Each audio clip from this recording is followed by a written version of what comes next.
ainda que contínuos, mas são passos curtos. Então tem que ser um de cada vez. Entendo que ainda financeiramente o Bahia é um clube médio do futebol brasileiro, gigante em sua história, tradição, cultura, torcida, efeitos, beleza. Mas a gente tem que falar da parte financeira, técnica financeira. O Bahia é um clube médio. Ele não tem o aporte que tem o Palmeiras, diz assim, eu quero jogador A e vou pagar e tchau.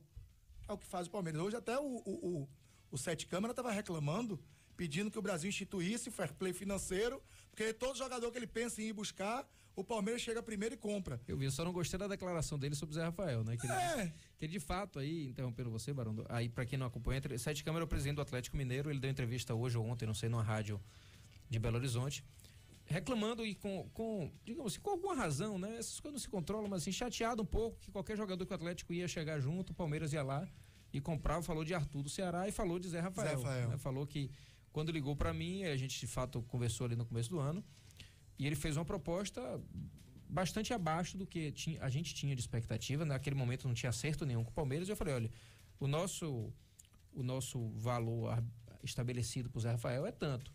E ele disse que achou exorbitante, né? Ele disse na entrevista. Liguei pro presidente do Bahia, ele me disse um valor exorbitante.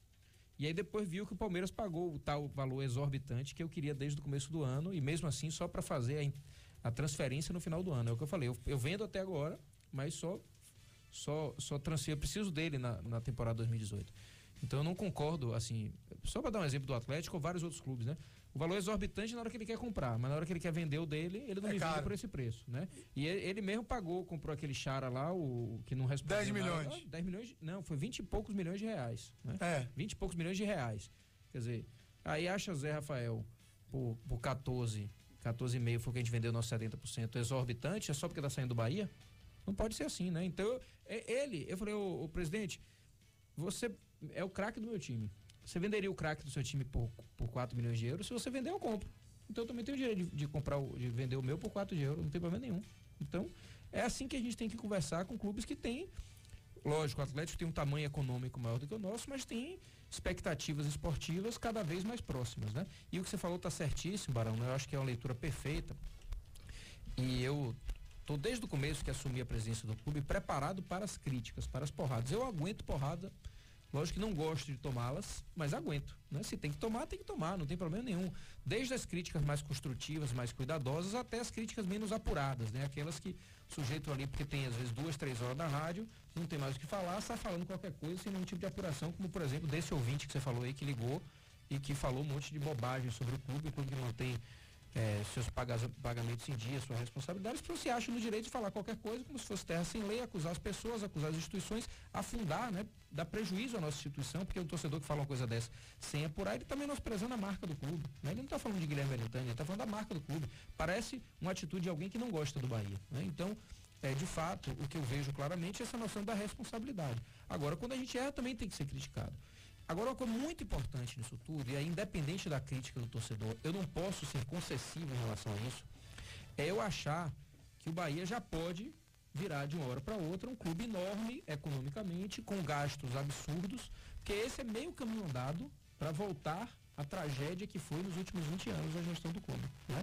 É lógico que a gente teve um período recente, pós-democracia, pós-intervenção, que começou a restauração financeira do clube, mas antes disso, o que se tinha é uma enorme responsabilidade.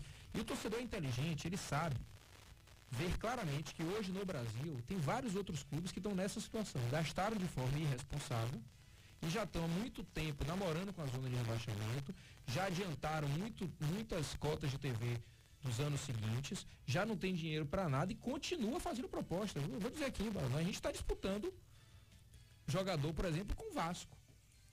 Estamos disputando negociação, né? O Vasco fez uma proposta tanto, a gente vai lá.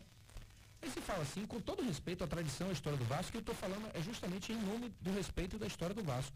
Não se combina com a história e com a tradição do Vasco, com a situação de um clube que adiantou, sei lá, 2, 3 anos de cota de TV, praticamente não tem nada para receber do ano que vem de cota de TV, e continua disputando o jogador com o clube que está pagando. Querendo comprar, sabendo que não vai pagar. Vai pagar. O problema todo é esse, então, não vai pagar. O que acontece? E repito, é o torcedor do Vasco, que maior respeito pela história do Vasco, o torcedor tem que exigir a seriedade do seu clube.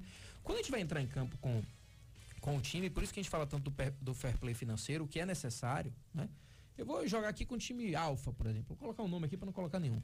O time Alfa tem uma folha 2 vezes a minha, joga em campo, entra em campo com jogadores com a folha 2 vezes a minha, ganha do meu time, por exemplo, numa partida, um elenco 2 vezes mais poderoso, chega no final do ano, escapa do rebaixamento e meu time, por exemplo, isola, não é o meu caso, mas o meu time foi rebaixado. O que esse clube fez? Ele contratou e ele se salvou, mas não pagou a conta.